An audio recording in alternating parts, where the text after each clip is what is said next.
আমরা জোটের থেকে আমি প্রার্থী হয়েছি এখানে। আমরা দুর্নীতি এবং ভারতীয় আধিপত্যবাদ এবং আজাদি স্লোগান নিয়ে ইনশাল্লাহ মাঠে থাকবো, যাতে আমরা বাংলাদেশের মধ্যে ঢাকা আটকে সবচেয়ে সেফেস্ট এবং সিকিউর একটি প্লেস বানাতে পারি।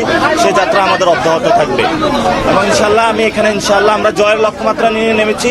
আমরা আশা করি যে আমাদের যে অ্যালায়েন্স হয়েছে তারা সরকার গঠন করবে এবং আমরা বিভিন্ন যে ডেটা পাচ্ছি সেখানে এই সরকার ইনশাল্লাহ বাংলাদেশের মানুষকে নিরাপদে রাখবে, ভারতীয় আধিপত্যবাদ বাংলাদেশ থেকে বিদায় করবে এবং বাংলাদেশ থেকে দুর্নীতি বিদায় করে বাংলাদেশের অর্থনৈতিক কাঠামো বিন্যাস করে নতুন বাংলাদেশের স্বপ্নে এগিয়ে যাবে সবাই। এটা স্ট্র্যাটেজিক অ্যালায়েন্স, এটা আদর্শিক জোট নয়। আমরা বলেছি কতগুলো বিষয়, অ্যান্টি কারাপশন, অ্যান্টি এক্সটোরশন এবং অ্যান্টি ইন্ডিয়ান যে ভারতীয় যে হেজিমনি রয়েছে সেটার বিরুদ্ধে দাঁড়িয়ে বাংলাদেশের সার্বভৌমত্বের জন্য আমাদের এই জোটটা হয়েছে।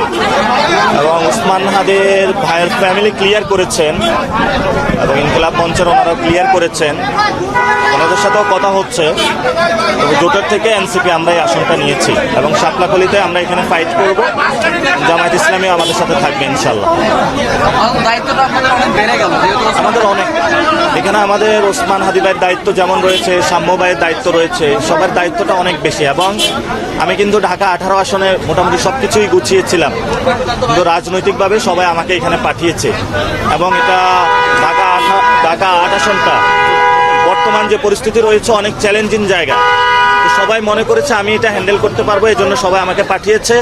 আপনাদের যদি দোয়া থাকে, সমর্থন থাকে এবং এই জোটের প্রার্থী আমি এখানে হয়েছি, আশা করি এখানে যে চ্যালেঞ্জগুলো আছে আমি মোকাবেলা করতে পারবো। গণঅভ্যুত্থানের পরে অনেক চ্যালেঞ্জ আমি মোকাবেলা করেছিলাম এবং এখানে ভারতীয় আধিপত্য এবং ভারতের অনেকগুলা এলিমেন্ট এখানে অ্যাক্টিভ আছে। আমরা আশা করি যে যেমন আমি কিন্তু শহীদ হওয়ার তামান্না নিয়ে এখানে এসেছি এবং আমি আগেও বলেছি আমি মৃত্যুকে ভয় পাই না। তো এখানে অনেকে ভয় পেয়েছে, যার জন্য হলো তারা আসতে রাজি হয় নাই। আমি সর্বোপরি চ্যালেঞ্জ নিয়ে এখানে এসেছি, কারণ আমার কাছে বাংলাদেশটা হলো ফার্স্ট। যদি কখনো শহীদ হয়ে যায় বা মরে যায়, আপনাদের কাছে দাবি থাকবে আপনারা বাংলাদেশটাকে এগিয়ে নিয়ে যাবেন ইনশাল্লাহ। ঠিক আছে।